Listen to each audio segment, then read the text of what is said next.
Hi, Ms. Brooker. How are you today? Good. How are you? Good.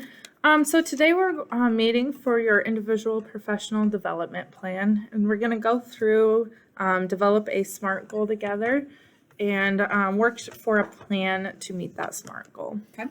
Okay. So in our observation, we kind of had some discussions about areas of improvement, a lot towards that review. Yep. So looking at that, what would you like to establish a goal then? I think a good focus for like a professional development goal would be fine tuning some of the those student centered like project based activities and like improving on the student engagement. Okay. So I think that would be a good place to start. Okay. I like that goal. So just fine tuning, because you've been working on project based for a couple years now. Yeah. And so you just kind of want to fine tune those. Yep. So in developing that goal, then what would your classroom look like? So I mean the classroom expectations are pretty well set in stone when the kids are actually doing projects and activities. I think what I would like to focus on is when you walk into my classroom and we're having those large group discussions and it isn't just your table group, having complete engagement from everybody the same way they would if they were working on a project within their groups. That's great. Yeah, I mean, so when I looked at your small group, everyone was engaged. The only time was that large group. So I think that's great focus. And what are the benefits that you see in this?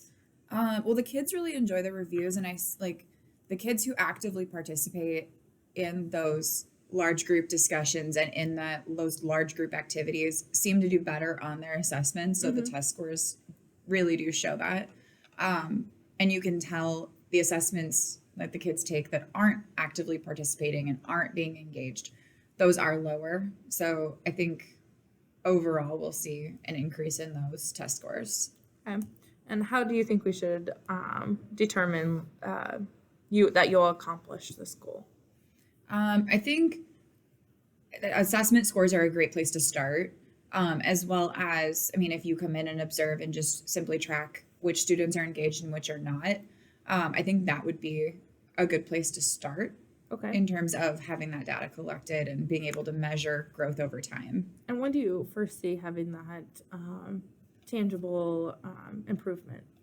I think with the first semester, because my classes will switch second semester, but I think within that first semester, we could start to see some legitimate growth by the end of second quarter. Okay. And then hopefully with second semester, when those kids come in, if I have these systems in place that require that engagement from everyone, hopefully I'll see some tangible improvement earlier on in third quarter for that group of kids. Yeah, because it's already the end of the first, so. Yeah, so I think we're going to have to, I mean, like, having those skills and me working on my goals, I think will improve drastically for second semester. But I would say for first semester, we're going to have to back up and do some reteaching of expectations and engagement. So I'm hoping by the end of second quarter, I can see that improvement. Yeah. Okay. So, and like what resources are you going to need then for this? Well, it would be helpful to have you come in and like actually track student engagement. But on top of that, given that you can't come in and see every single class and track that data, I think using the swivels that the school has and having those checked out and using those so that I can go in and we can reflect and do some of that reflection. Mm-hmm. And most importantly, you're probably going to need time, right? Yeah. I mean, time is going to be kind of that hard resource that you have to find, because in the classroom, the lessons are set in stone, but it's going to take me like actual time during class to go back in and reteach this. Yeah. So those reviews aren't going to be as quick as I had previously hoped. Yeah. So yeah, with those swivels, we can definitely make sure that you have one in your classroom so we can record the class for those periods that I'm not able to make it. Okay. So the district's goal is to increase your math and reading scores by 5% prior to the end of the school year. Mm-hmm. How does your goal then accomplish the district's goal? Well, my goal then is focused specifically on reading because I mean there isn't a ton of math in social studies, but with that reading, that 5% in reading, the areas that we see the most, the kids struggle the most is with that reading comprehension, and then again with analysis and summary. Those reviews focus on all three of those components. Excuse me, and hopefully with more engagement, we'll see reading scores increase because those students who aren't actively engaged are usually the ones that struggle with that reading comprehension part and they just simply don't remember what they've read. So I think forcing them to actually participate in those reviews and in those class discussions will force them to focus a little bit more when we're reading and work on that reading comprehension and then moving forward into that summary and analysis piece as well. Yeah, that's great. Yeah, there's a lot of reading in history, so it only makes sense that you do focus on the reading rather than the math. So I think you have a great goal set up here to improve engagement for your large group setting. So what would your next steps be?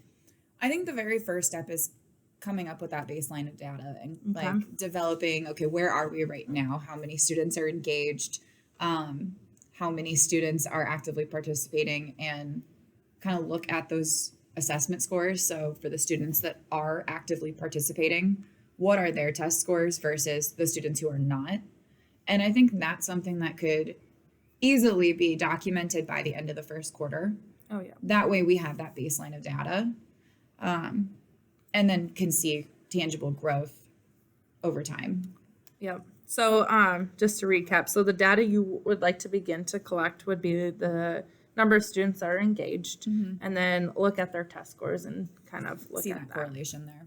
Yep. Okay. So when do you plan on then spending time to develop your lesson plans to make these changes? I think the lesson plans themselves won't change a ton. Like the activities that we do, the structure of the content won't change. What is going to have to change is the amount of time that we have in a class period to spend on that lesson, would be my guess. Okay. Going back in and reteaching and spending the time actually waiting for the kids to go back through the readings and to find those answers is going to take longer in the lesson. So I think I'm going to have to plan accordingly and may have to stretch some lessons out over the course of a few days. But hopefully over time, they'll start to figure out that this is an expectation and we can kind of go back to that. Okay, we're going to try and get this review done in 5 or 10 minutes at the beginning of class. Yeah. Yeah, that's a great goal. And I think, the more you do it, the quicker it'll get. And so you mentioned earlier that you would like me to pop in and kind of like take some data points for you. Yeah. How often are you wanting me to do that? I think as we begin this process, starting out at coming in and getting data weekly, like once a week, would be ideal. That way we can see, okay, what's working and what's not, because I'm sure we're going to have to use a few different strategies. Right. And then hopefully when we start quarter, or by the end of second quarter, we're meeting weekly or even bi-weekly. Even if that's just like you popping in for those first 10 or so minutes, just simply to document that review. And then hopefully over time we can kind of back off on those meetings just a little bit. Yeah, that's a great plan. So come in a little more frequently in the beginning, just, first 10 minutes. And then as we go on, back off a little bit. Okay. So during this process, we need to make sure that we do take the time to talk about where you're at in the goal.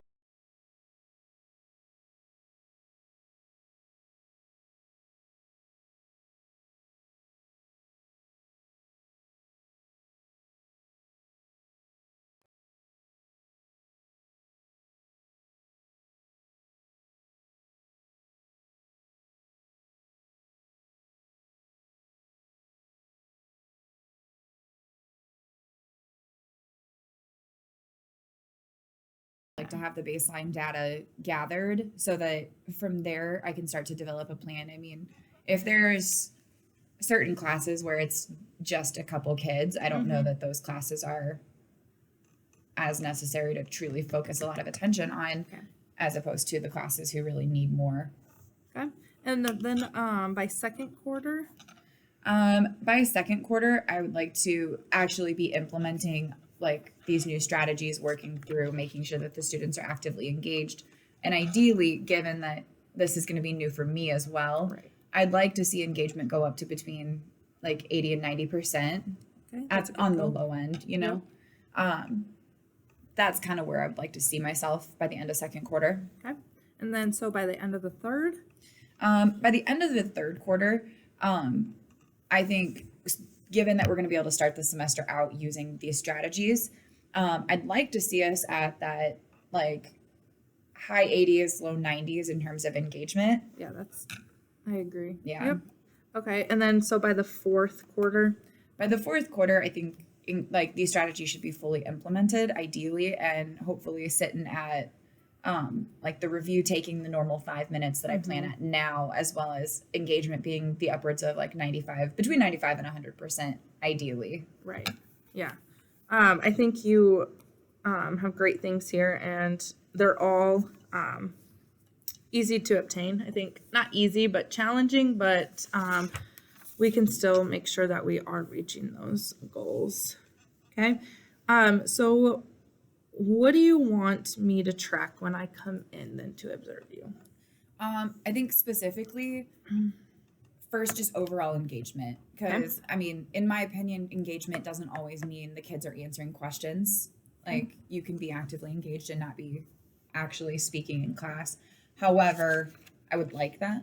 I'd like them to be speaking in class. But so I think starting out with overall engagement and then data on which students are the ones that are actually answering questions. And am I able to get a seating chart then from you? Yes, Okay. I can give you that. I can give you the seating chart, and I can give you a class list as well. So if you just wanted to like tally Okay. behind which kids, that would be nice. Perfect. Okay. How are you planning then to document this stuff? Are you going to use Google Form, just kind of write things down, use JMC, a little bit of both? I don't know. I don't know how we would do it in JMC, but I think like creating a Like Google data for test data. Oh yeah, for assessment data, yeah, we could take that from JMC. And then I think in terms of like keeping just overall documentation, creating a Google form of some sort or Google Excel document would keep it all organized, and I can split it up quarterly that way. Okay. What can I do then to help you reach this goal? I think just overall support is kind of what's needed. I mean, I sometimes see and I like my classroom from a certain perspective, and it's nice to have another perspective coming in when I think someone's engaged and they aren't. Yeah. So you coming in and doing those pop-ins and being present for that would be very helpful. And any resources you can provide me on like quick reviews and student engagement would be ideal as well. Good. So I'm just going to kind of recap our SMART goal here. So your focus is going to be fine-tuning activity-based learning through student engagement, more particularly your large groups.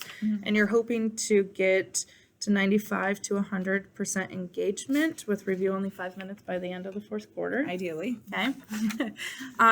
We will be tracking your data through classroom observations, and then you'll have your swivel and you can look through that. Yep. This does match your district's goal for increasing that reading score by 5%. We will meet quarterly to go through this, and if you have support, I will be here for you. Perfect. Thank you so much. All right. Thank you, Ms. Burkhart, and have a great day. You as well.